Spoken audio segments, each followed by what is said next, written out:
জমি মামলায় ফের গ্রেপ্তার নকশালবাড়ির হাতিখিসার বড়ঝাড় জোতে জাল নথিপত্র বানিয়ে জমি হাতবদল এবং লক্ষাধিক টাকা নেবার অভিযোগে গ্রেপ্তার হলো তৃণমূল কংগ্রেস নেতার দাদা।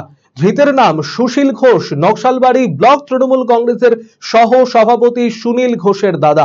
এর আগেও 17 ডিসেম্বর 2022 সালে আদিবাসী জমি বিক্রির অভিযোগে গ্রেপ্তার হন এই সুশীল ঘোষ।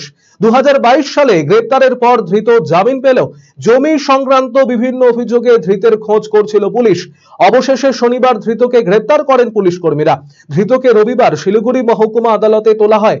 গত 22 জুলাই জাল নথিপত্র বানিয়ে সরকারি জমি দখল ও বিক্রির অভিযোগে ইতিমধ্যেই গ্রেপ্তার হয়ে জেল হেফাজতে রয়েছে নকশালবাড়ি পঞ্চায়েত সমিতির কর্মাধ্যক্ষ তথা তৃণমূল অঞ্চল সভাপতি আশরাফ আনসারি।